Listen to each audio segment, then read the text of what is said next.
Pode gravar. Aí, agora está gravando. Vamos voltar lá para o dilema. Então, mesmo problema, mesma coisa apresentada pelo interrogador para os dois caras, para os dois bandidos. Ele fala para cada um deles: se você confessar primeiro, você vai sair livre, o outro vai se ferrar, ele vai pegar 10 anos de cadeia porque tu vai fazer a delação premiada, ele vai preso por 10 anos. Se você não confessar e o outro confessar primeiro, antes de você abrir a boca, você vai pegar 10 anos de cadeia e ele vai sair livre. Aí tá o quadro de incentivos para os dois cooperarem entre si, um com o outro, e se os dois ficarem calados, os dois saem livres. Se nenhum dos dois conversar, os dois saem livres. Só que nenhum deles está podendo conversar um com o outro, então eles não podem combinar as coisas. Então eles têm que confiar muito um no outro para ter certeza que o outro não vai abrir a boca. Porque se você abrir a boca, é certeza que você sai livre. Se você ficar calado, não é certeza que você vai sair livre, porque o outro pode abrir a boca. Né? Então, ele vai buscar um comportamento de menor risco. A ideia é essa, tá? Então, prisioneiro A, prisioneiro B. Se ambos colaboram, na verdade não vai sair livre, né? Se ambos ficam em silêncio nesse jogo aqui, cada um vai ter 1 ano de cadeia só. Então, se eles ficarem calados e o outro também ficar calado, ele só vai ter 1 ano de prisão e o outro também só vai ter 1 ano de prisão. Não vai conseguir penalizar ele muito. Se A confessar, se A não cooperar com B, se A confessar que B cometeu o crime, ele sai livre, ou seja, é melhor do que 1 ano, né? Ele não vai ficar nem 1 ano preso, ele vai sair livre de cara, e o prisioneiro B vai pegar 10 anos de prisão. O contrário, se o prisioneiro B cooperar, ele é quem sai livre e o prisioneiro A vai pegar 10 anos de prisão. E se os dois confessarem, se os dois traírem um ou outro, se eles não cooperarem, os dois vão pegar 5 anos de prisão. Esse é o esquema do jogo de dilema do prisioneiro, tá? O que vocês acham que vai acontecer? Essa é a pergunta sempre nas teorias de ações dos jogos. O que explica a ação, né, dos jogadores e tal? Nesse esqueminha simples do dilema do prisioneiro, eles vão tender a ir para o que a teoria chama de situação de equilíbrio. A situação de equilíbrio é a pior de todas, para eles dois, que é a situação do último quadrinho. Né? Tendo em vista que se eu cooperar, vou pegar 1 ano de prisão, partindo do princípio que o outro vai cooperar também. E se eu cooperar sozinho e o outro não cooperar, eu vou preso por 10 anos de prisão, é melhor eu falar logo, porque, né, a chance de eu sair é grande, se o outro for otário, e mesmo que o outro também seja escroto, eu vou pegar 5 anos. Se eu for ficar calado, o risco é muito grande, o risco é de pegar 10 anos de prisão. Quer dizer, o risco é maior, né? Então, você modela esse tipo de ação para explicar a ação dos atores políticos. Por isso que é a teoria da ação racional. Você parte do princípio que os indivíduos são racionais, eles calculam, né, eles pensam nas ações dos outros, eles pensam como é que o outro vai agir se eu agir dessa maneira, e eles estão receptivos a estruturas de incentivo, né? Se eu fizer tal coisa, eu vou ganhar, se eu fizer tal coisa, eu vou perder, como é que o outro vai agir se eu agir dessa maneira? O tempo todo é isso que está na cabeça da teoria racional, teoria do jogo, esse tipo de raciocínio, tá? Que o Elster é a linha de pensamento que o Elster trabalha. Por que isso aqui é importante? Porque você consegue descer as explicações das ciências sociais para o nível do indivíduo. Isso é muito importante para você explicar do ponto de vista científico. Porque você precisa explicar por que os atores estão agindo daquela maneira. Você não pode criar grandes teorias sem explicar como é que o ser humano vai agir. Né? E você consegue pensar contrafactualmente, que é aquela coisa do Popper. Sempre está pensando em falsear hipótese, em testar hipótese. Esse tipo de pensamento te ajuda a fazer esse tipo de coisa. Mas vamos começar o texto, antes de mais nada. Primeiro, eu passei um texto muito pesado para vocês, acho que não era o caso, tá? É porque, assim, porque os outros textos eram pesados, mas dava para entender. O Elster, ele dependia de vocês terem já um certo conhecimento de certas coisas para conseguirem entender bem ele. Mas é que eu queria fazer o seguinte, eu já queria terminar um pouco, a gente está gastando muito tempo nessa coisa da explicação científica nas ciências sociais, apesar de que é super importante, só que existem outras formas, outros conhecimentos, outras epistemes nas ciências sociais que vocês precisam ver ainda. E aí eu queria terminar logo esse negócio, fazendo um salto já para a teoria da escolha racional e a crítica que a teoria da escolha racional faz a certas formas, a certos discursos e até a certas pesquisas nas ciências sociais, particularmente na década de 70, 80 e 90, tá? Se vocês virem muita coisa que se fala sobre globalização hoje em dia, é muito o que o Elster diz que é funcionalismo. Você não está explicando, você tá atribuindo a uma teoria uma capacidade explicativa que ela não tem. Globalização virou o bicho-papão de muita gente de esquerda, por exemplo. Tudo é culpa da globalização. E você não pode fazer esse tipo de coisa porque você cai em funcionalismos, que é o que o Elster está dizendo. Então, eu queria cobrir isso tudo de uma vez só, e aí o Elster ele faz isso, só que ele depende de vocês conhecerem funcionalismo, vocês entenderem o que é a teoria da escolha racional, o que é individualismo metodológico. Vocês não viram essas coisas ainda, então realmente foi um pouco demais. Eu vou ver como é que eu vou fazer na próxima aula, mas eu vou tentar explicar um pouquinho o Elster para vocês entenderem algumas coisas aqui básicas, que acho que vai ser legal. Primeira coisa, o que é individualismo metodológico? Individualismo metodológico é uma forma de pensar o comportamento dos seres humanos e criar teoria social, teoria de explicação nas ciências sociais, que consiga, de fato, explicar, no sentido popperiano da coisa mesmo, o comportamento das pessoas. Por que as pessoas agem da maneira como elas agem? Por que o capitalismo funciona de uma maneira? Por que o Congresso Nacional...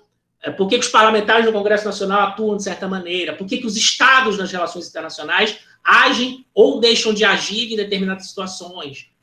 Por que a OMS é capaz de fazer certas coisas e não é capaz de fazer outras? Por que os blocos nacionais, os blocos regionais são criados? Mercosul, União Europeia, o que explica a criação do Mercosul? O que explica a criação da União Europeia? O que explica a atuação da China no cenário internacional? O que explica a política externa brasileira? Todo esse tipo de problema, a teoria de escolha racional busca tentar... É um framework a partir do qual você consegue pensar essas coisas do ponto de vista científico mesmo, tá? Então, o individualismo metodológico é essencial para pensar isso. Por quê? Porque o individualismo metodológico, ele afirma que os indivíduos são seres que atuam de maneira egoísta, egoísta no sentido, assim, não mal, mas egoísta no sentido de que elas procuram aumentar os seus ganhos e reduzir suas perdas, ou seja, eles são maximizadores da sua utilidade. Tem aqui, deixa eu ver se tem uma definição dele no texto, porque, de novo, eu estava sem energia até 1 da tarde, eu não consegui fazer as anotações no texto. Não sei se chega a ter uma definição de individualismo metodológico. Vocês vão ver isso na economia direto, tá? Toda economia neoclássica e economia heterodoxa também, parte do individualismo metodológico para explicar a economia, como é que funcionam as empresas, como é que funciona a balança de pagamentos de um Estado nacional, o que explica o comportamento das multinacionais que saem de um país e vão para o outro, todo esse tipo de coisa parte do princípio de que as empresas são atores racionais, que elas são atores egoístas. Se você vai explicar, por exemplo, deixa eu pensar aqui outro exemplo, Jerry, por que os Estados Unidos apoia Israel no Oriente Médio, apesar de todos os problemas que isso implica? Você tem que usar esse framework também. Vamos ver no texto do Elster aqui qual é a briga dele. Então, aí a briga do Elster vai ser contra o que ele está chamando de funcionalismo, que é muito claro para ele que está aparecendo bastante na área das teorias marxistas. Os autores marxistas com quem ele está brigando, eles estão tentando explicar as coisas no mundo a partir de que ele chama de funcionalismo, que faz explicações procurando as causas nas consequências. Você olha para as consequências e atribui intencionalidade para atores nas causas, e essa intencionalidade não existe a princípio. Vamos pegar aqui o texto dele para ver se eu consigo mostrar isso para vocês.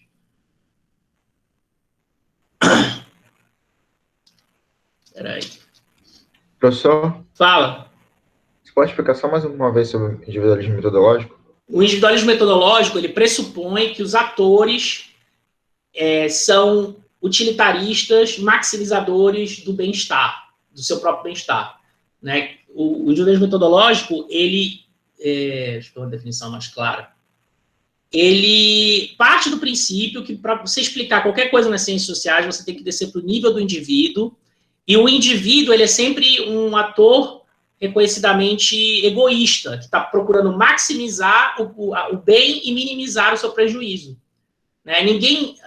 O indivíduo é sempre racional. Por exemplo, nas teorias que explicam o voto chamado voto útil. Que é por que eu votei, né, você tinha uma eleição, aí você tinha Bolsonaro em primeiro lugar nas pesquisas, o Lula em segundo, aí você tinha, sei lá, o Ciro em terceiro lá atrás, e aí você tinha quarto, quinto e sexto super mal posicionados. Aí você pensa, o que explica a pessoa que vota no Lula ou vota no Bolsonaro, sendo que o candidato que eles querem mesmo é sei lá, o Ciro ou a Marina, que na verdade a preferência deles é a Marina. Por que então eles votaram no Ciro e não na Marina, ou votaram desculpa, por que eles votaram no Bolsonaro e não na Marina, ou votaram no Lula e não na Marina? Porque eles observando como todo mundo vai votar, e eles observam por causa das pesquisas de opinião, sabendo de quem está na frente na pesquisa é o Lula e o Bolsonaro, eles vão votar no Lula porque eles odeiam o Bolsonaro, e se eles votarem na Marina, eles vão jogar o voto fora. Ou se eles votarem no Ciro, eles vão estar jogando o voto deles fora. Então, eles vão votar no menos pior dos dois que estão na frente. Isso é o indivíduo agindo de maneira racional nas suas escolhas. Isso é o individualismo metodológico, em ação em termos de teoria para explicar o voto, tá? Então, é por aí. Então, o individualismo metodológico é uma forma de pensar o mundo que busca explicar teorias a partir do comportamento individual dos atores. Então, você precisa descrever a estrutura de incentivos que existe, que determina que uma pessoa haja de uma maneira e não de outra, de maneira racional, tá? Os atores agem de maneira irracional, eles agem quando a informação é imperfeita, por exemplo, quando você não tem conhecimento do que o outro está fazendo. Um exemplo clássico disso em RI é a discussão sobre a crise dos mísseis em Cuba. Vocês veem isso em filmes direto, né? Que o presidente dos Estados Unidos não sabia exatamente o que o presidente da União Soviética estava querendo fazer, se ele estava tentando invadir os Estados Unidos, se ele estava tentando instalar armas nucleares em Cuba para ameaçar o governo americano, o que era o jogo ali. Então, a informação é imperfeita. Por isso, a importância do telefone, dos canais diplomáticos entre os governos, para poder entender qual é a racionalidade do outro, para poder agir de maneira racional com informação perfeita. Né? A intenção do presidente da União Soviética naquele período era tirar os mísseis da Turquia. Tinha mísseis americanos do lado da União Soviética, né, na Turquia, os chamados mísseis Júpiter, que ameaçavam o governo soviético. Então, o governo soviético fez um cálculo estratégico de que se ele ameaçasse o governo americano, de repente ele conseguiria alguma concessão. Só que, do ponto de vista do governo americano, o que ele estava fazendo era ameaçando invadir os Estados Unidos, lançar um ataque nuclear nos Estados Unidos ou qualquer coisa do tipo. Ou dominar a América Latina e tal. Então, esse jogo do que um está fazendo, o que o outro está fazendo, e como é que eu explico a ação do presidente americano a partir desse jogo que está estruturado, é a teoria dos jogos que faz, tá? Nesse registro. Vamos entrar aqui no texto dele. Deixa eu pegar aqui algumas passagens da crítica que ele faz. De novo, eu não consegui anotar muito hoje, porque faltou energia até 1h, então eu não consegui fazer minhas anotações para mostrar para vocês. E o texto dele está complicado, então... Está aqui. Nessa parte final aqui, ele explica melhor, tá? Ele sai da crítica. Cadê a parte final? Se vocês quiserem dar uma relida... Cadê? Tem aqui. O uso da teoria dos jogos na análise marxista. É daqui para baixo que ele começa a explicar como é que funciona a teoria da escolha racional, a teoria dos jogos. Aí, olha só. Aqui tem uma definição boa. Deixa eu abrir aqui a sala para alguém. Peraí.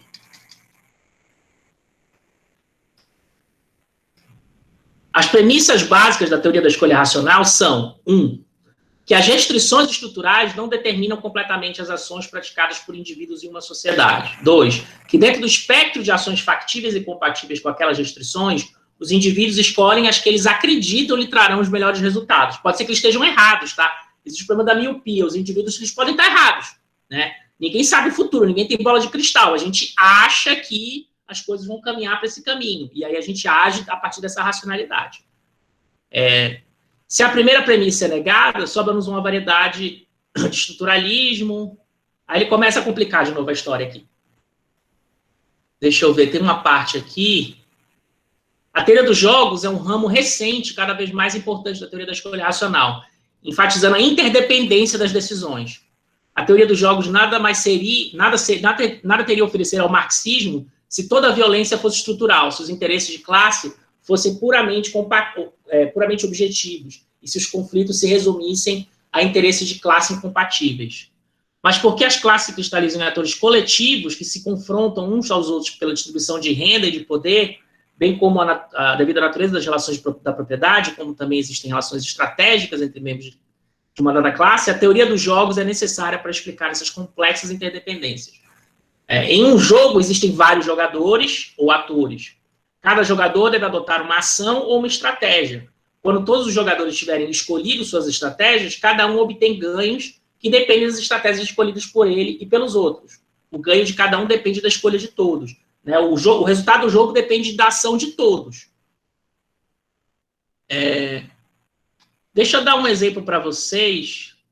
Tinha pensado na hora que eu estava falando aqui, esqueci de novo. Lembrei. Um dos grandes autores da teoria da escolha racional, que eu queria botar para vocês, mas eu não achei nada em português dele fácil na internet. Eu comprei o livro, mas ainda não chegou. É um livro fantástico, chama Lógica da Ação Coletiva. Deixa eu até botar aqui do lado. Talvez eu passe para vocês mais na frente. Espera aí, deixa eu...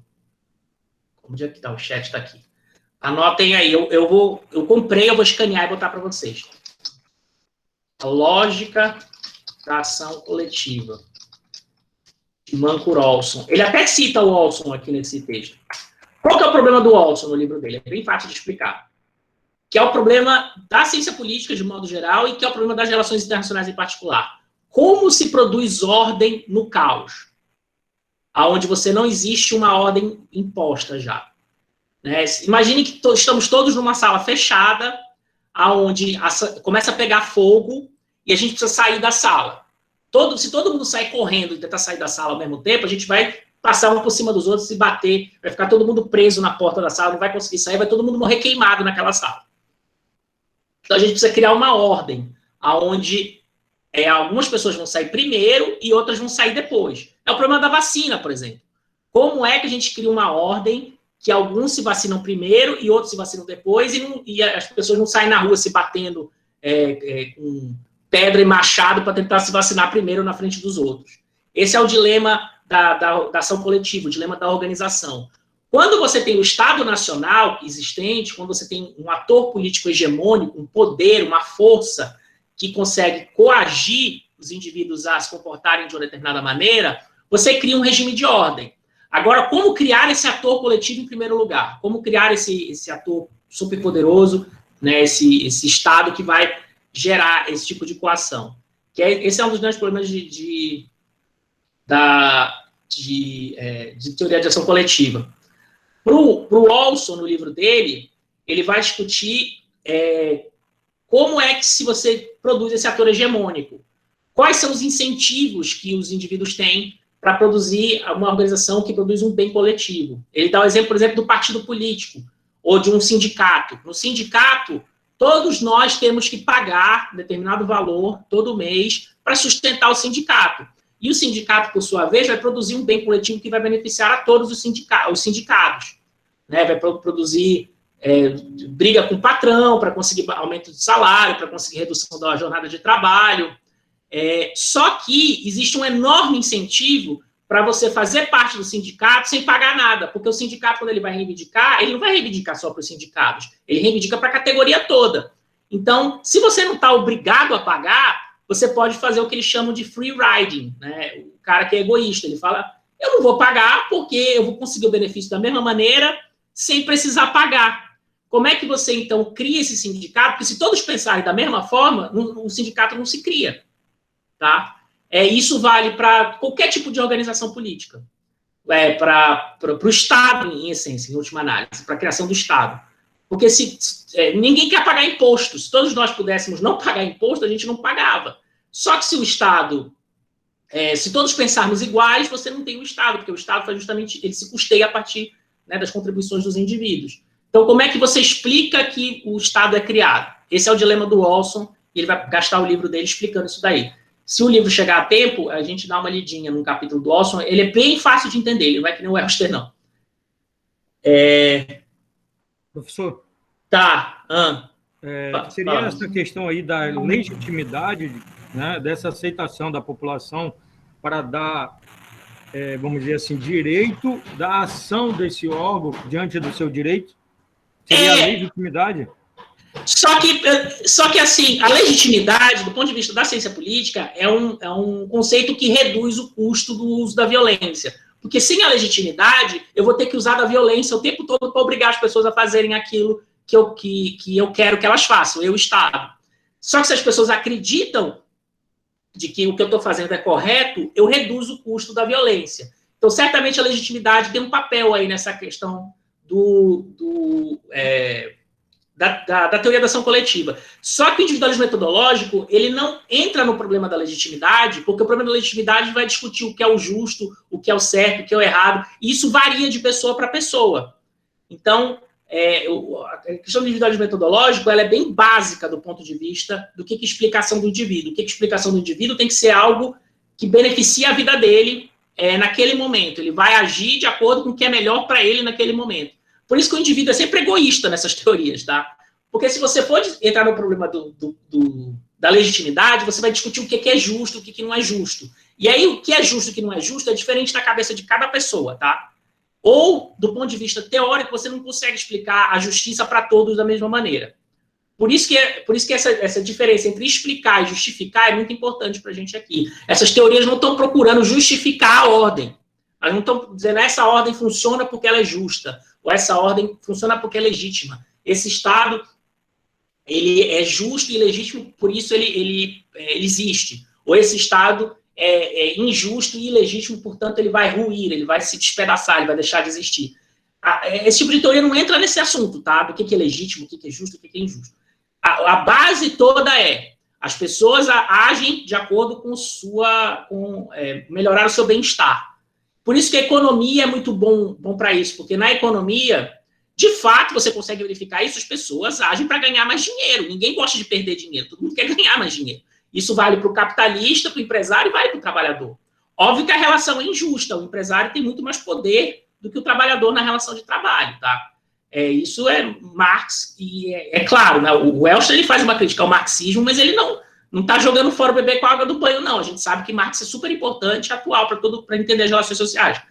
Mas, em termos de teoria de ação coletiva, você precisa explicar por que o trabalhador vai agir de modo a fazer a revolução ou não. E essa é a crítica grande do Elster aqui no texto, né? O marxismo ele é uma teoria que funciona maravilhosamente para explicar a relação trabalho e capital, mas ele, ao tentar explicar a revolução, ele falha completamente, porque na cabeça dele, o trabalhador do Marx, o trabalhador vai se comportar para fazer a revolução, e o trabalhador não faz a revolução, então o Marx enlouquece. Né? Tanto que a teoria dele previa que a revolução ia acontecer primeiro na Inglaterra, que é onde o capitalismo estava mais desenvolvido. E não aconteceu lá na Rússia, no meio das fazendas, foi o trabalhador rural, o cara que ainda vivia sob regime feudal quase, que começou a fazer a Revolução Soviética lá na União Soviética. Então, enfim, vamos voltar para o texto aqui. Eu acabei desviando, porque o colega fez a pergunta, e tem outra aqui falando sobre Freud e tal. As teorias da lógica da ação coletiva, de teoria de escolha racional, elas não são teorias da psicologia, tá? A não ser uma psicologia behaviorista, mas daquela psicologia que procura explicar por que você faz as coisas com aquela lógica do ratinho. Se eu te der um choque, toda vez que você for comer o queijo, vai chegar uma hora que você não vai querer mais comer o queijo, de tanto choque que eu te dei quando você ia comer o queijo. Eu não sou psicólogo, mas eu sei que tem teorias behavioristas na psicologia que partem dessa lógica do prazer e da dor para tentar condicionar o comportamento humano, para fazer os seres humanos se comportarem de uma certa maneira, você tenta condicionar o comportamento dele através de dor e prazer. Nesse sentido, essa psicologia aí, ela vem também bater muito nessa episteme do individualismo metodológico. Mas psicologia é muito mais que isso, tá? E Freud, em particular, não tem nada disso em Freud. É outra discussão aí. Vamos voltar aqui. Professor, fala. Não, eu disse porque foi mais da relação que o senhor voltou uma questão, do que leva à formação de um Estado para que possibilite a regulação do comportamento humano, né, que o senhor disse, né? Isso. Aham. Porque tem uma passagem nesse livro dele, que até aqui, Pega Psicologia aí. das Massas, Psicologia das Massas, o nome do Qual livro. página? Qual página que eu abro aqui pra gente? Eu também quero ver. Porque eu também não marquei as passagens boas, porque eu não consegui ler com o computador ligado. Agora até eu achar, vai demorar, professor, mas... Tá, então... Tipo, em resumo, ele só diz assim, que as pessoas, no geral, elas têm que sacrificar a sua singularidade por uma pluralidade, entendeu? Uma pluralidade que se refere à liderança, a liderança, vamos relacionar ao Estado, que você falou. É basicamente que isso, né? Tipo uma relação. Mas foi só isso mesmo. Tá. Deixa eu ver se eu acho uma parte boa aqui pra gente começar com ele.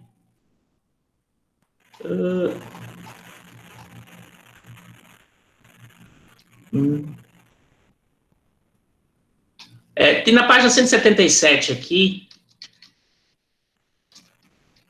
que eu estou olhando, ela já está com vocês, né?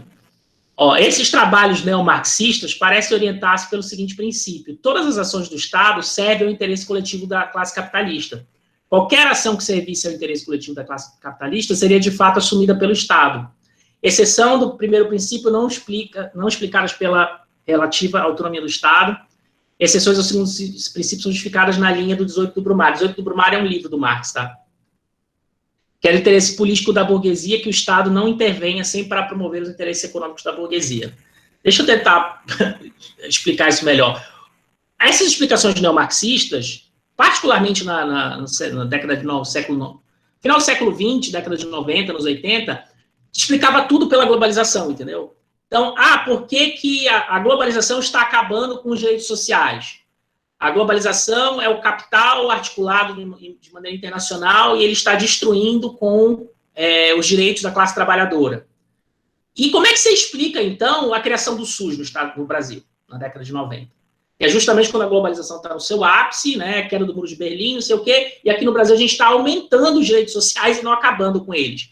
Aí a explicação marxista vai dizer assim, não, mas o Estado está fazendo isso para tirar a pressão do capital, para permitir que se mantenha a exploração do trabalhador. Então, tudo se explica se confirmando o que já está previsto na teoria. Você está explicando, você está dando uma funcionalidade que, na prática, não está explicando nada. Porque como é que se explica que no Brasil você tem o SUS e nos Estados Unidos não tem, por exemplo? Que até hoje é uma briga lá, direito à saúde. Como é que você explica a diferença? Se a globalização é um fenômeno mundial, como é que você explica a diferença do Brasil para o Chile, para a Argentina, para os Estados Unidos, de diferentes momentos de planos de previdência social, né? Como é que você explica a diferença, se a globalização é o grande ator? Deixa eu ver se eu pego uma passagem boa aqui dele. Exemplo de John Foster. Vamos ver o que tem aqui. 174. É 174?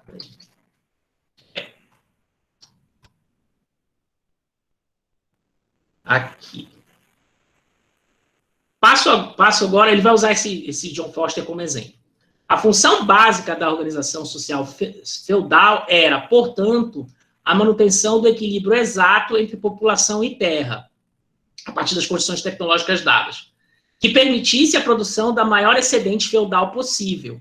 Era suficiente assegurar que o casamento e a natalidade estivessem estritamente condicionados, pelo costume e pela religião, à herança da terra, e confiar em que o alto interesse camponês cuidasse do resto. Mas quem é o sujeito do verbo assegurar? Essas explicações costumam ser faladas na terceira pessoa, e confiar, né, nessa última sentença. Qual a última sentença? Era suficiente assegurar. Quem é que está assegurando aqui? Sempre tem uma pessoa, uma entidade que tem a intencionalidade de produzir o efeito social. Não explica quem é o indivíduo aqui. Quem é que está assegurando que o casamento e a natalidade estivessem estritamente condicionados e que confia, né, e confiar em que o alto interesse é o senhor feudal? É a igreja? Quem que é essa pessoa? As explicações funcionalistas caem nesses gerais que você não consegue identificar o sujeito. Thompson escreveu que na Inglaterra pré-industrial houve revoltas recorrentes, que embora mal sucedidas, não, isso aqui já não interessa, Tem outra passagem boa que eu anotei aqui. Muitos capitalistas, 179.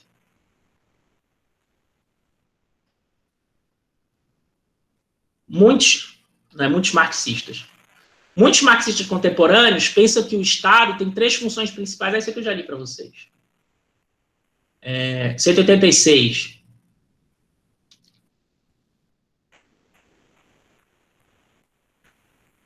Pressupor... Opa, estão me apitando aqui. É no WhatsApp, deixa eu tirar.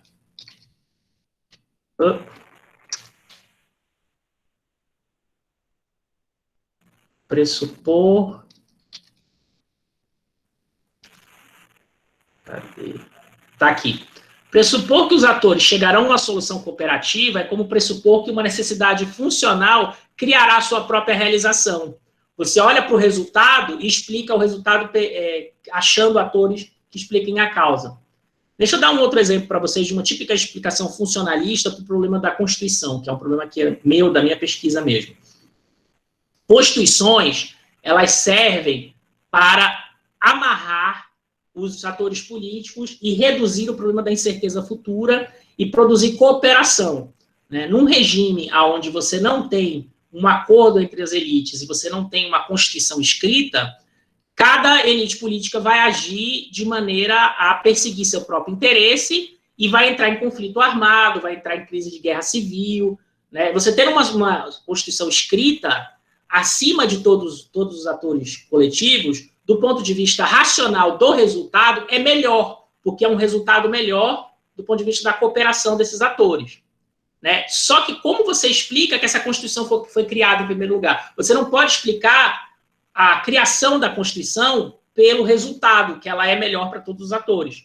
Porque os atores, quando eles criaram a Constituição, eles estavam em conflito. Cada um estava buscando ter mais poder. Como eles chegaram a esse resultado de criar uma Constituição, você não pode explicar pelo bem que o resultado gera.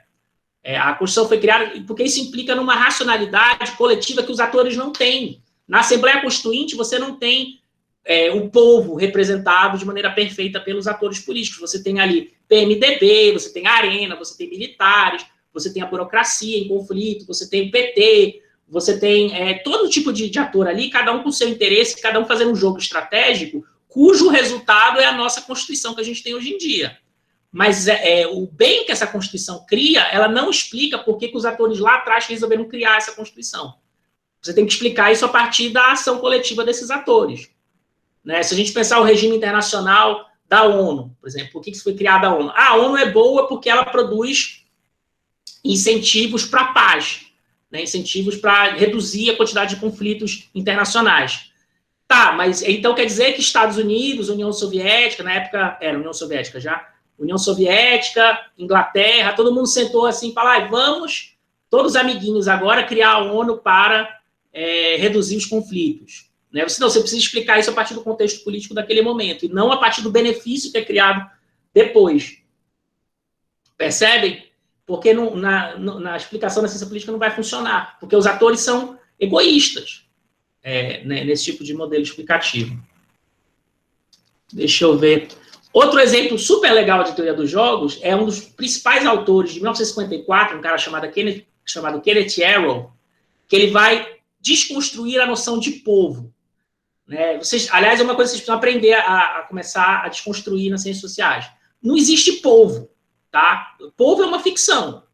Existem pessoas, indivíduos, e cada um com a sua história de vida, cada um com suas ambições, né? Cada um uma posição social diferente, e você não pode colocar que a vontade do povo, a vontade de todos é a mesma.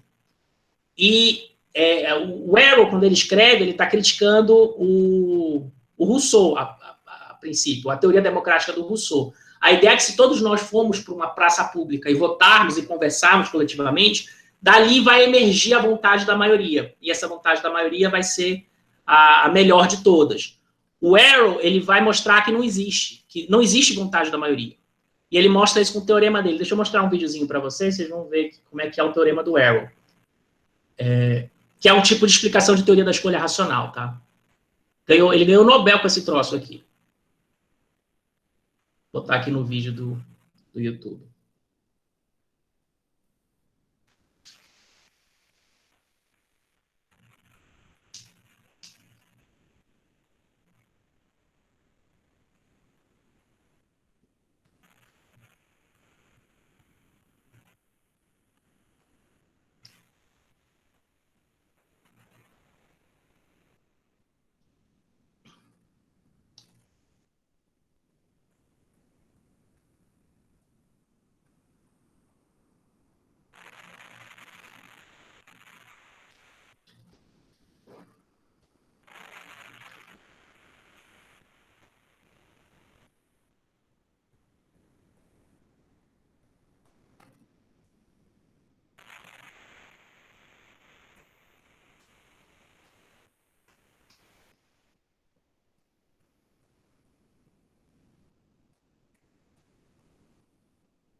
ele não mostra a solução do sistema, que eu queria mostrar para vocês. O que acontece é o seguinte, se eu tenho uma votação, 3 pessoas, imagine uma coisa mais simples de todas, tem 3 pessoas e a gente precisa escolher tem 3 opções. E aí nós 3 vamos votar e a opção que vencer vai ser a que tiver mais votos. É isso. Então, eu prefiro chocolate, morango e limão. O outro prefere limão, chocolate a morango. E o último prefere limão. Enfim, está completamente diferente as opções dos 3, tá? Cada um prefere uma coisa mais que as outras. Numa situação dessa, se eu coloco para votação, a gente vai... quem é que... O que vocês preferem? Limão ou chocolate? Aí, numa situação, o encaminhamento da votação vai ser 1. Agora, se eu perguntar o que vocês preferem, chocolate ou morango, o resultado vai ser outro.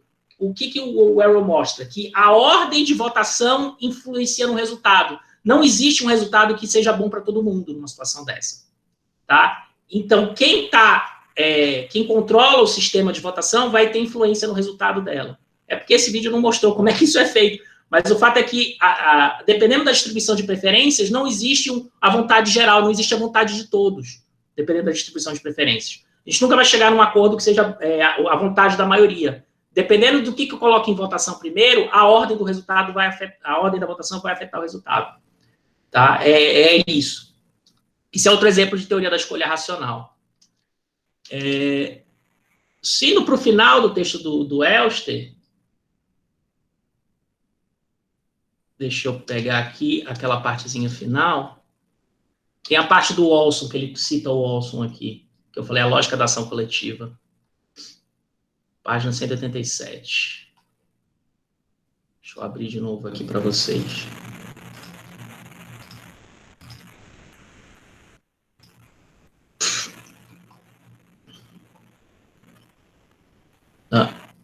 Cadê ele falando do Walson aqui?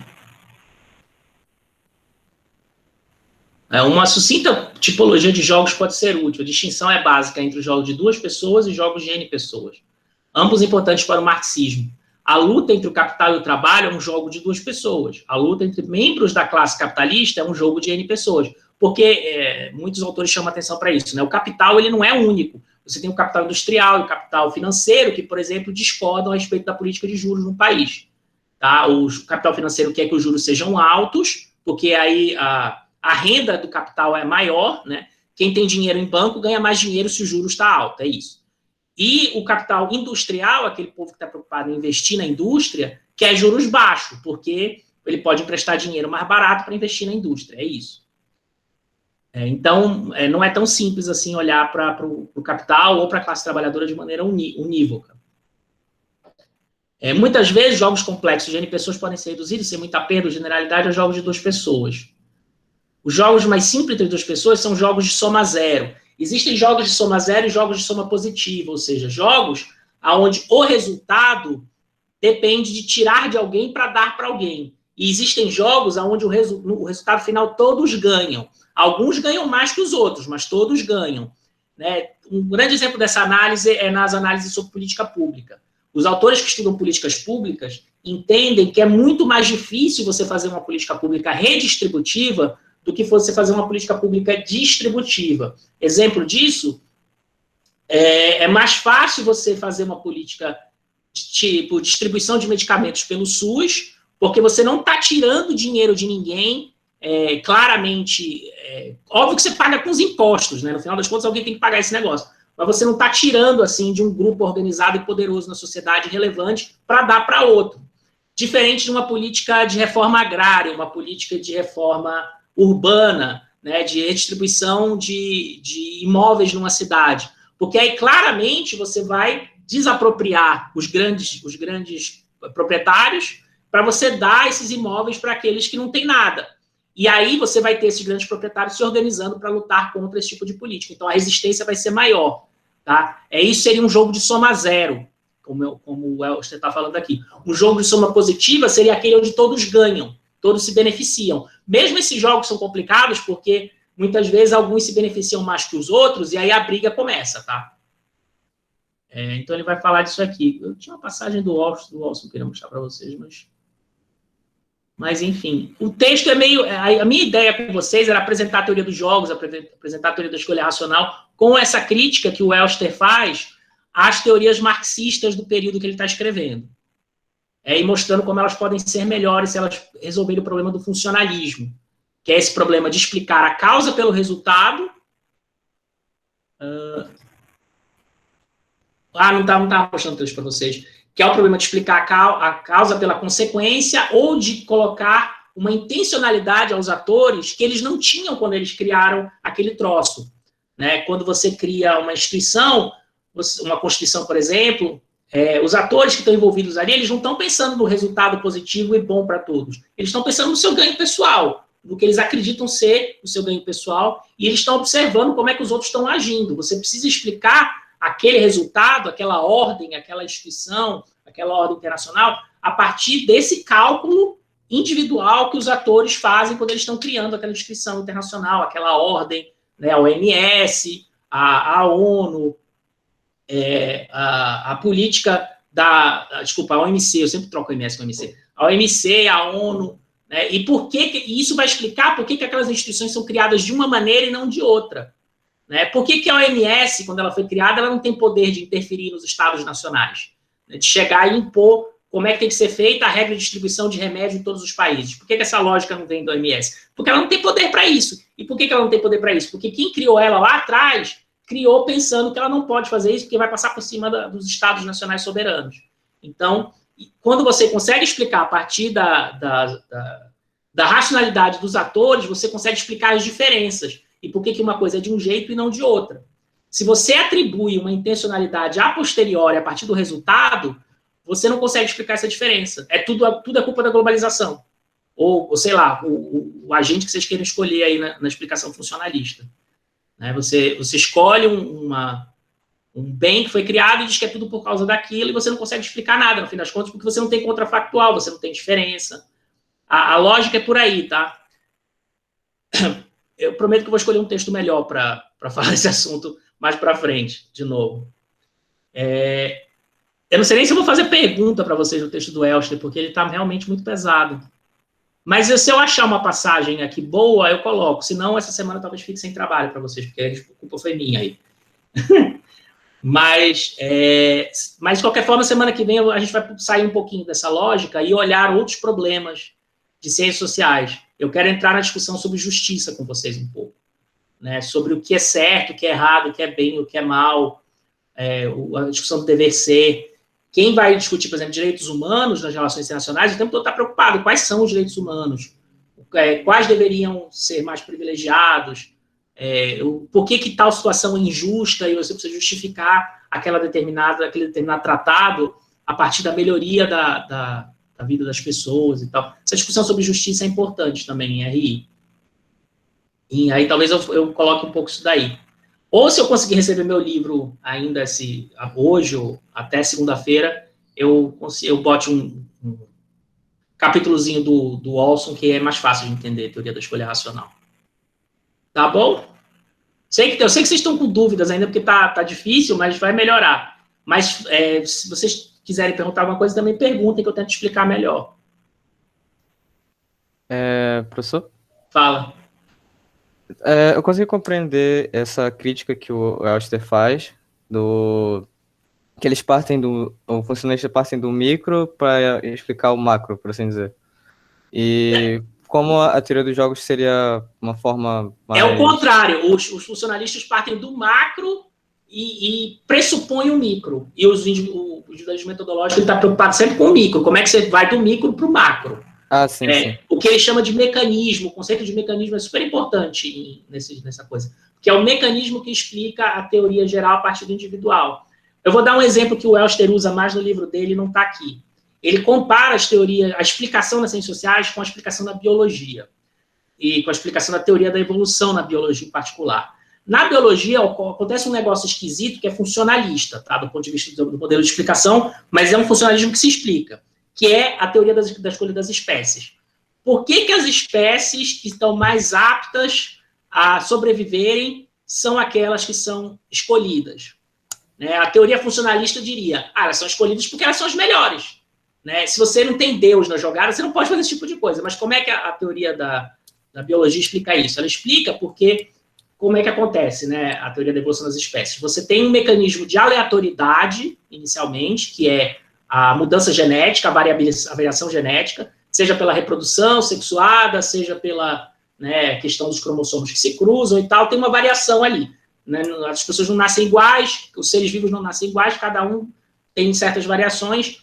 E nessa multitude de variações, algumas variações vão sobreviver, porque vão estar mais aptas a existirem dentro do meio ambiente, dentro do bioma que existe, e outras vão perecer, ou não vão se reproduzir com a velocidade necessária para conseguir dominar aquele determinado ambiente onde ela está existindo, e outras variantes que são mais aptas a se reproduzirem naquele espaço vão, pela lógica da probabilidade, sobreviver por mais tempo, e a outra vai desaparecer. Então, essa é a lógica da biologia, mas não é porque tem não é porque os seres vivos em si mesmos tinham a intenção de fazer isso. Esse resultado se coloca pela lógica da teoria da evolução. Nas teorias das ciências sociais, você não pode fazer isso porque os atores têm intencionalidade, né? Os indivíduos, eles agem, eles olham para as regras e podem agir de um jeito ou podem agir de outro. Então, você não pode colocar essa mesma lógica. E o funcionalismo é isso, é pegar uma lógica do resultado e tentar explicar as causas pelo resultado. A teoria da escolha racional, a teoria da biologia é um funcionalismo, da teoria da evolução das espécies, porque ela explica um pouco as causas pelo resultado. Mas tem um mecanismo que faz isso, que mostra, que é a questão da seleção natural. Nas ciências humanas, se você quer fazer esse tipo de coisa, você tem que mostrar um mecanismo funcionando ali. Por que se escolheu aquela política pública ou outra? Do ponto de vista da intenção dos atores no momento que foi escolhida a política pública. Né? E por que ela foi feita daquela maneira e não de outra? E assim você explica por que na Argentina a política de saúde pública é de um jeito, no Brasil é de outro, né? Por que a previdência social, por que até hoje nos Estados Unidos não tem, como é que chama? Direito das mulheres, quando elas ficam grávidas, licença maternidade. Até hoje não existe licença maternidade nos Estados Unidos. Se a mulher ficar grávida, o problema é dela. Ela que se estrepe, entendeu? Ela que briga com o patrão dela, peça, pelo amor de Deus, para deixar ela ficar em casa ali enquanto ela está tendo o filho dela.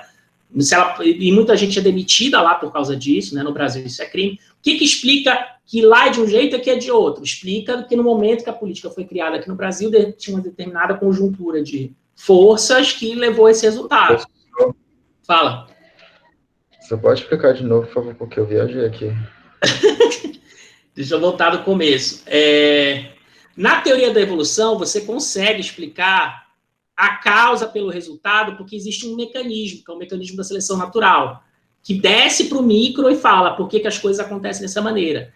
E acontece dessa maneira porque você tem a multiplicidade de variação genética, e aí o meio ambiente é que vai restringir quais variações genéticas vão sobreviver e quais vão desaparecer. Tá? Por isso você consegue fazer isso. Nas ciências sociais você não consegue. Seria o mesmo que dizer... por quê? Porque nas ciências sociais as pessoas têm intenção e elas atuam de maneira estratégica em relação às regras sociais. As regras sociais não são igual às regras da natureza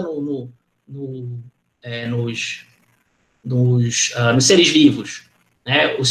As regras sociais elas operam num universo muito mais curto de tempo, né? Começa por aí. Na biologia, a seleção natural opera em milhares, milhões de anos para funcionar.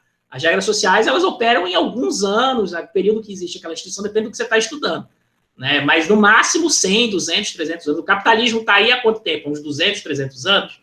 Né? Então, tem que ter... Segundo, os atores, eles não se comportam de maneira idêntica a partir das regras estruturais. Na biologia, os seres vivos se comportam de maneira idêntica em relação à seleção natural. Se eles não estão aptos a sobreviver na natureza, eles morrem. Desaparece aquela espécie. Né? Nas regras sociais, não. Os indivíduos eles podem lutar contra as regras, eles podem mudar as regras, eles podem se organizar de uma maneira. Então, isso vai implicar em resultados diferentes. Por isso que a explicação funcionalista não funciona muito bem nas ciências humanas e funciona muito bem na biologia. O Elster faz esse paralelo em outro livro dele. Ele mostra essa comparação. Acho que ficou mais claro agora um pouquinho a crítica que o Elster está fazendo. E as explicações marxistas que ele está criticando olham para o resultado e assumem que lá atrás o resultado que foi produzido se explica pelo bem que ele produziu ou o mal que ele produziu, no caso do capitalismo. Os marxistas estão sempre... O culpado é sempre o capitalismo. E aí você não explica a variação. Né? Nas teorias marxistas, tudo se explica pela relação capital-trabalho. O Estado não importa. Tá? O Estado é uma superestrutura na explicação marxista. Ele existe para manter a dominação capitalista. Ele é um instrumento da dominação capitalista sempre. Só que se ele é um instrumento da dominação capitalista sempre, por que existe direito social no Brasil e não existe nos Estados Unidos? É porque a dominação capitalista é a mesma? Então, como é que você explica essa diferença? Tá? Esse tipo de coisa que esse tipo de explicação funcionalista joga fora quando faz isso. Né? Ele fala vocês vão talvez estudar isso um pouco em filosofia ou em sociologia, quando vocês forem estudar marxismo mesmo, né? A explicação do Marx, particularmente, ela está no registro, que hoje é super criticado, que não quer dizer que seja ruim, tá? O marxismo é um negócio fantástico, mas esse tipo de explicação é complicado hoje em dia, porque é o que eles chamam de teleologia. Tudo tem um fim na história. A explicação do Marx é a revolução e o comunismo. Então, ele olha lá para o fim da história, lá para o futuro, sabe-se lá quando, vai chegar no comunismo. Aí ele explica tudo para trás a partir do comunismo. Como é que eram as relações feudais entre senhor feudal e vassalo. Aí aquilo ali entrou em crise e aí surgiu dali o capitalismo. Agora você tem o trabalhador e o capital em disputa. E aí as contradições do sistema vão levar necessariamente à revolução, porque o trabalhador não vai querer mais ser explorado, ele vai partir para a luta armada, vai lutar contra a dominação capitalista e vai assumir os meios de produção. E daí você vai ter o socialismo, que é quando os trabalhadores tomam o meio de produção. E depois você vai ter o comunismo, porque vai ter uma redistribuição disso daí para a sociedade necessariamente. Isso nunca aconteceu. Então, desse ponto de vista, você percebe que tem problemas na teoria. Mas é porque ela assume que as pessoas vão caminhar para esse futuro comunista que nunca existiu, que nunca foi feito até hoje. Então, naí que as explicações falham, tá? Mas vocês vão estudar isso um pouquinho melhor quando vocês vão estudar marxismo. É uma excelente teoria das relações econômicas e das relações políticas econômicas, né? Porque a economia, ela influencia na política. O Marx é o primeiro cara que mostra isso. A economia não está separada da política. A economia influencia nas escolhas políticas, ela influencia nos recursos políticos que os grupos sociais têm, né? E existe uma contradição inerente entre o capital e o trabalho. O capital quer sempre explorar mais o trabalho quer não ser explorado pelo capital. Existe uma fricção ali. Ele é um cara que identifica isso. Mas disso daí a evoluir para uma teoria da ação coletiva que vai levar à revolução, que vai levar à formação de partido comunista, que vai levar à tomada violenta dos recursos econômicos pelo Estado, né? E na teoria marxista tudo se explica pela economia. Não existe Estado, tudo é reflexo da dominação econômica. Então, até o regime democracia é uma farsa, porque, na verdade, a democracia é a forma que os liberais acharam de dominar o trabalhador. Então, tudo vai se explicando, né, da mesma forma, e você não explica a diferença, né, você não explica... enfim, uma série de fenômenos sociais que existem que não estão nessa lógica. Quer dizer, que estão, mas não se explica dessa forma. Né? Por que nunca teve a Revolução Socialista e por que as que tiveram deram para trás, deram com os burros na água e voltaram. A teoria marxista não explica isso. Tá? É um pouco essa crítica que o Elster quer fazer. Tá bom?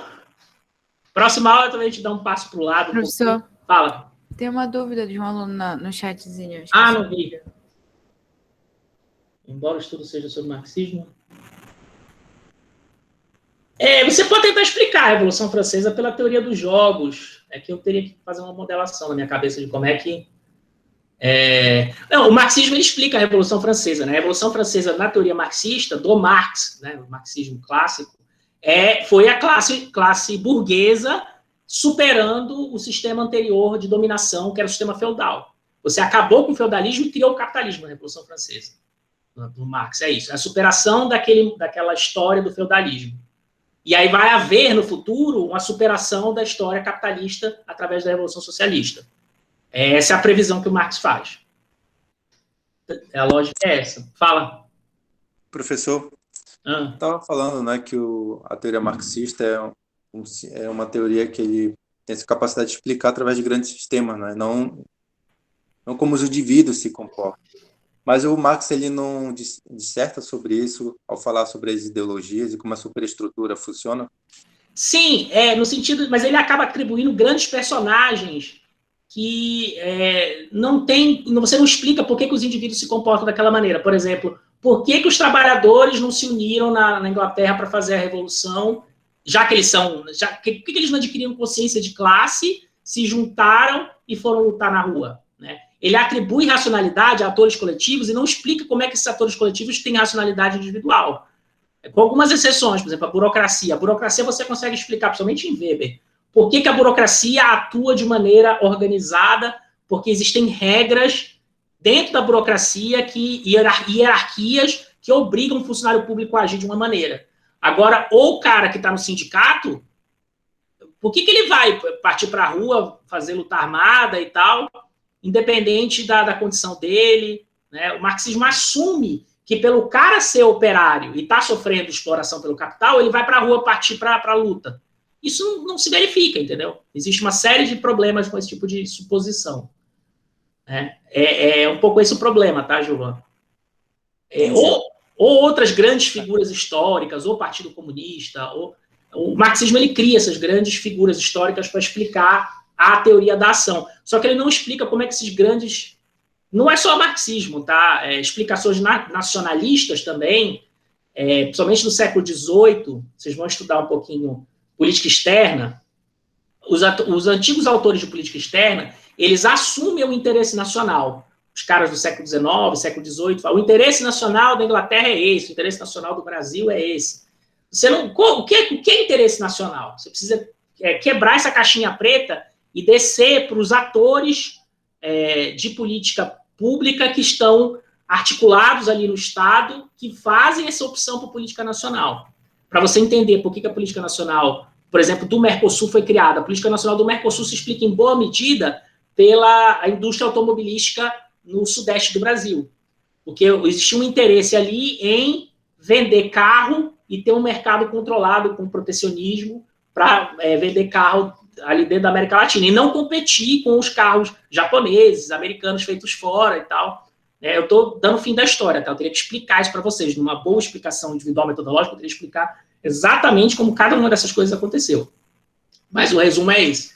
E aí você cria o Mercosul para proteger, e o Brasil ter um privilégio ali em vender carro para a Argentina, para o Paraguai, para o Uruguai, né? Mas você precisa explicar isso do ponto de vista da Argentina também. Por que a Argentina aceitou esse tipo de coisa? Né? Que, em tese, é mais vantagem para o argentino ter a opção de carro de comprar o que ele quiser, né? Até pela concorrência do mercado para baratear os preços. Como é que então, você tem que explicar tudo isso daí numa teoria lá de escolha racional. Mas o ponto é, quando você se faz esse tipo de pergunta, você quebra a caixa preta dos grandes atores, né? Do Estado Nacional, o interesse brasileiro, o interesse do proletariado, o capital. Não existe, o que existe são indivíduos.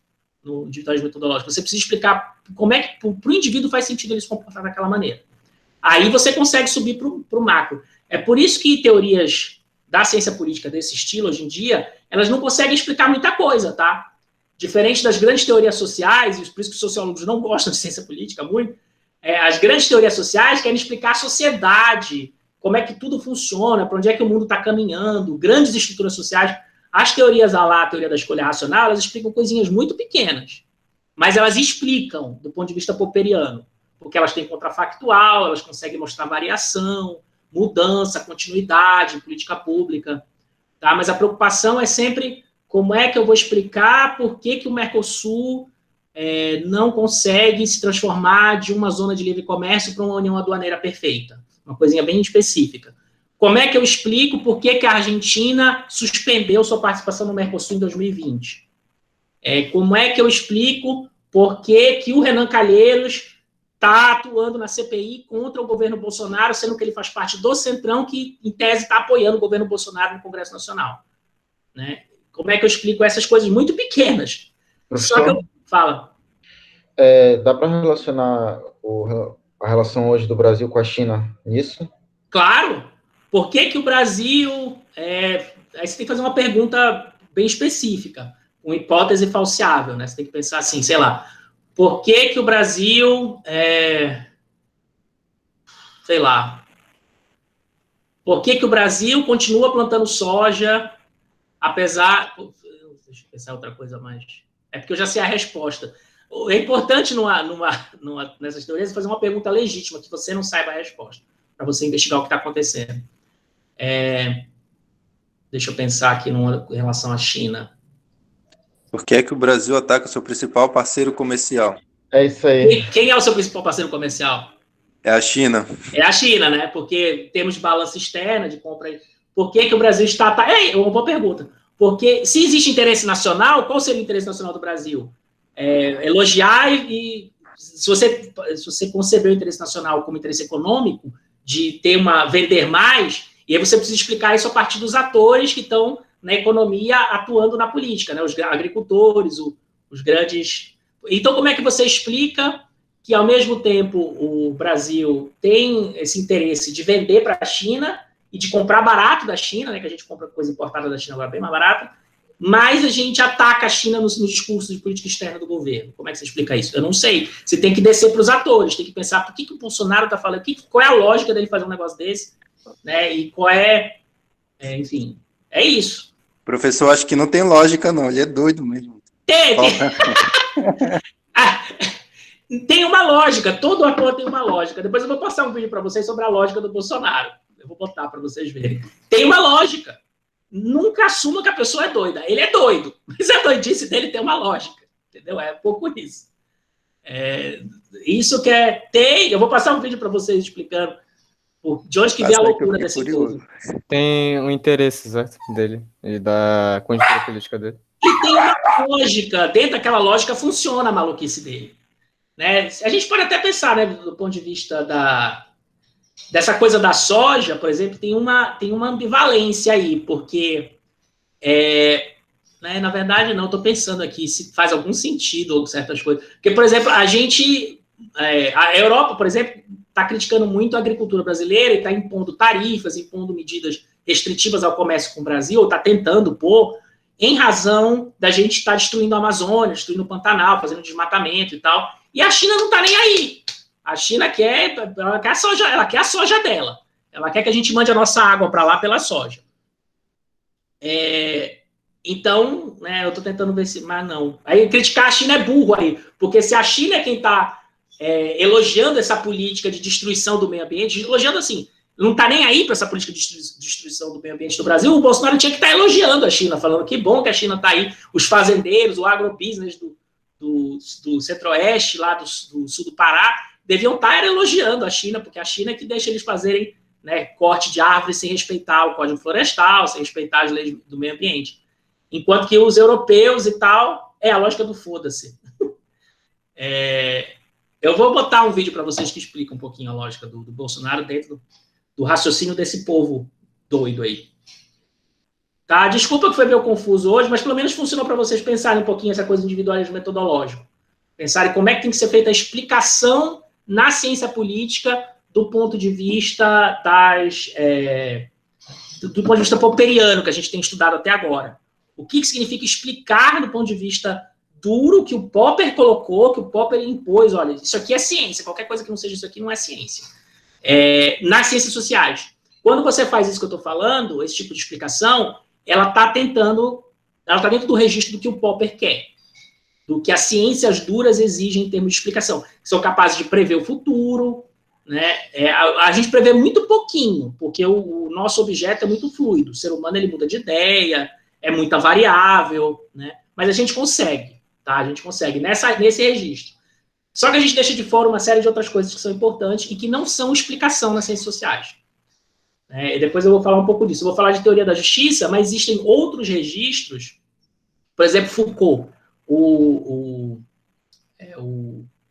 Elster chega a mencionar o Foucault, ele tenta criticar o Foucault a partir do ponto de vista dele. Não dá para criticar o Foucault a partir do ponto de vista do Popper, da ciência, porque o que ele está fazendo não é ciência, é outra coisa. Mas é importante.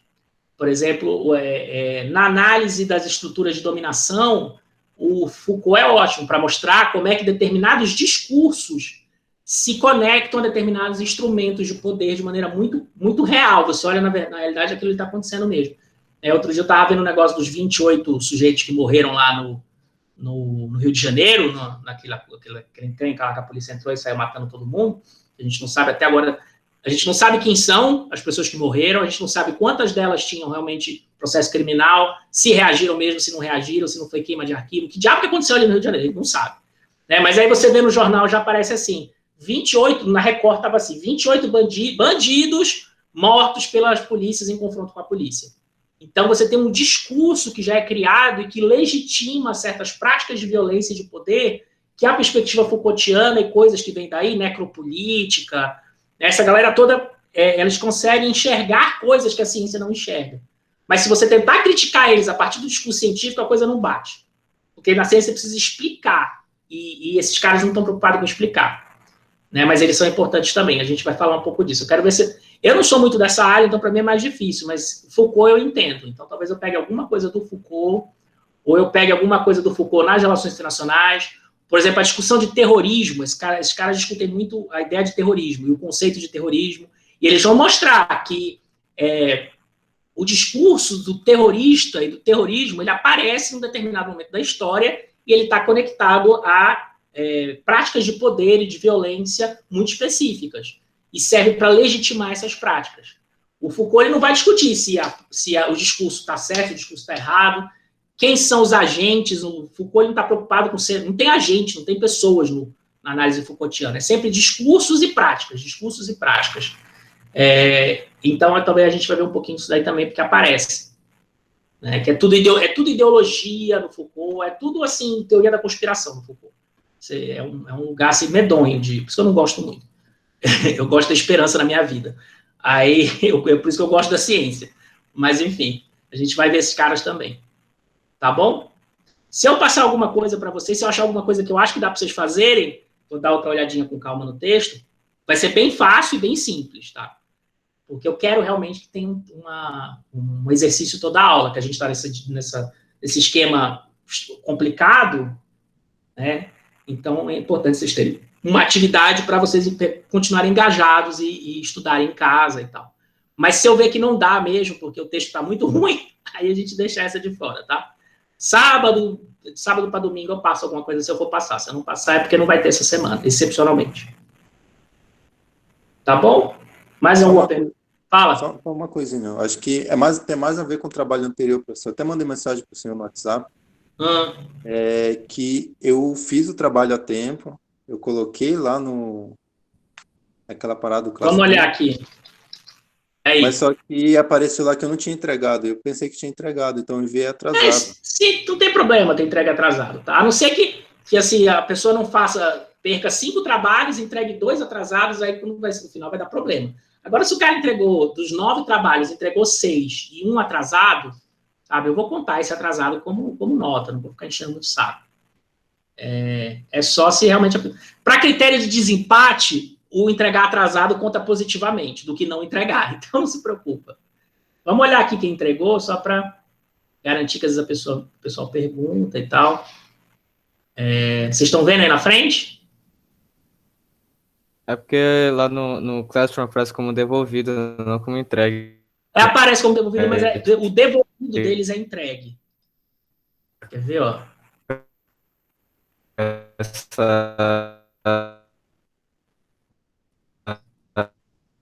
Tá cortando o que você tá falando, colega, não tá dando nem para ouvir. Então, aqui, ó, esses aqui são todos entregues, aparece devolvido. Aí aqui o Gilvan concluído com atraso, não tem problema. Aí esses aqui é que estão complicados, ó, pendente. Esses aqui não fizeram. Tem 21 trabalhos entregues. Tá? Aí eu vou fazer comentários aqui. Vocês vão ver que vocês vão receber mensagem no e-mail de vocês com um comentário que eu fiz. Eu vou dar uma lida depois no sábado. E aí eu faço comentários. Deu para ver lá? Deu. Obrigado, professor. Estava me preocupando. Valeu. Tá. E aí, professor? 2 perguntas. Então, no caso, esses pendentes, o senhor ainda está aceitando?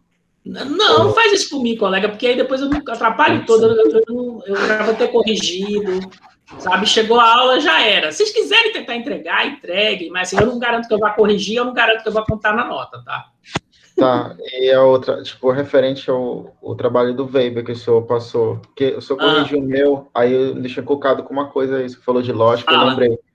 Que o senhor falou que eu fui muito para um lado evolucionista, né? Aí o senhor também falou que para os antropologistas isso não seria legal. Eu queria que o senhor me explicasse por que não seria para eles. Porque na antropologia, a gente vai ler o Malinowski. Vocês vão ver como é na antropologia. Tá aí uma boa, eu vou passar Malinowski para a semana que vem. eu acho que vai ser o Malinowski. Na antropologia já é outra forma de pensar as coisas. Inclusive, a antropologia é super crítica a teorias científicas antropológicas, porque elas fundamentaram dominações enormes. Porque como eram os etnólogos, os antropólogos do século XVIII e início do século XIX, eles diziam que os selvagens eram um estágio da evolução do homem civilizado e moderno. Então, eles colocavam, para tentar explicar a evolução do ser humano, o selvagem numa escala inferior e o europeu civilizado numa escala superior, e isso fundamentava a dominação imperialista, porque o europeu estava lá civilizando o selvagem. Por isso que o evolucionismo é complicado na antropologia. Os antropólogos, quando eles, hoje em dia, eles têm horror a isso daí, tá? A preocupação do antropólogo é sempre em explicar a cosmovisão de mundo do outro, né, do indígena, por exemplo, mas não só, a partir dele próprio. É ele que vai dizer para o antropólogo qual é o sentido que ele dá para o mundo, né? Como é que funciona a língua dele, qual é a cosmovisão dele, quais as práticas de relação dele com a natureza, o que significa aquilo para ele. No Malinowski, ele estuda a festa da troca, como é que chama? Tem um negócio de um colar que os trobrianos, que ele estuda, trocam. Eles se encontram, os trobrianos, aí um dá um colar e o outro recebe um outro colar. E nessa troca se estabelece uma relação social onde eles trocam bens também, que é a lógica do presente. Eu estou te dando um presente e aí eu não estou cobrando nada em troca, eu te dou esse presente. Mas aí no futuro eu crio uma obrigação social de você me dar um presente de volta de igual valor. E aí tem toda uma lógica de troca social ali que não é capitalista, é outra coisa, dentro do que eles estão fazendo ali. Quando você vai para a antropologia urbana, tem a questão da alteridade, ou seja, deixar que o outro se explique na sua própria lógica e não tentar impor uma lógica minha para explicar o outro. É meio por aí. Quando a gente estudava o Malinowski, vocês vão ver isso daí. Né? E aí, quando teve a discussão da teoria da evolução, e ela foi pega pela antropologia no século XIX, aquilo ali virou racismo, virou imperialismo, virou legitimação do imperialismo, né? De você dizer, não, esse povo aqui é selvagem, esse povo aqui não sabe nada, não sabe falar direito, não reza para a religião certa, a gente vai educar eles, né? Se educar eles, você imagina o horror que é. Então, por isso que hoje em dia não se fala em evolução na antropologia. Entendi agora o raciocínio do meu texto. Tá, obrigado, professor. Então, mais alguma pergunta? Podem perguntar, gente. Aproveita o tempo. Quem entregou o trabalho do Weber já está tudo corrigido? O do Weber eu já mandei com comentários. Quer ver? Deixa eu abrir aqui para vocês verem. Eu acho que porque eu não recebi. Vamos olhar aqui se tu fez. Ou se registra aqui no sistema. Diga isso, eu fiz sim. Eu sempre comento. Quando eu leio, eu tento ler todos e comentar. Cadê? Não, antropologia não. Tá, falando de antropologia. Tô dando tanta aula, gente, que a cabeça dela já troca as coisas. Voltar. Fundamentos metodológicos científicos. Materiais. Não, atividades. Tarefas. Por isso que eu gosto do Google. Tudo um clique só, você tá lá já. Tá aqui. 23 envios. Avaliar.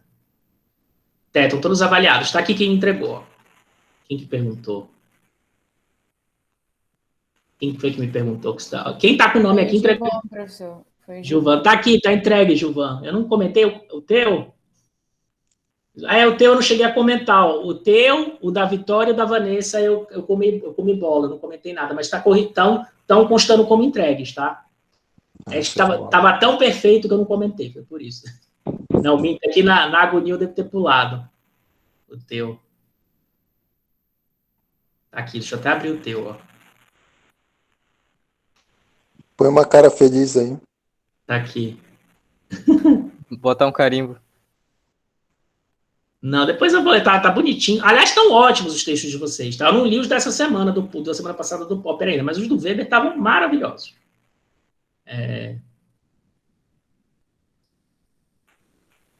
Abraão, depois eu dou uma olhadinha e eu ponho aqui. Eu fico triste se eu não conseguir. Deixa eu botar a carinha aqui primeiro. Tu falou para botar uma carinha feliz.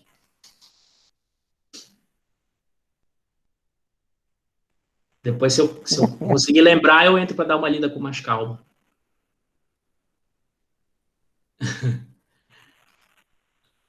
Tá bom, senhores? Perguntas ainda? Tá, professor. Acho que sei.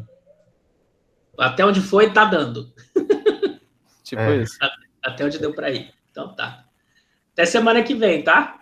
Semana que vem, professor. Obrigado pela aula. Eu vou botar o vídeo da lógica lá doida do Bolsonaro. Bolsonaro. Abraço. Boa tarde. Falou, tchau. Tchau.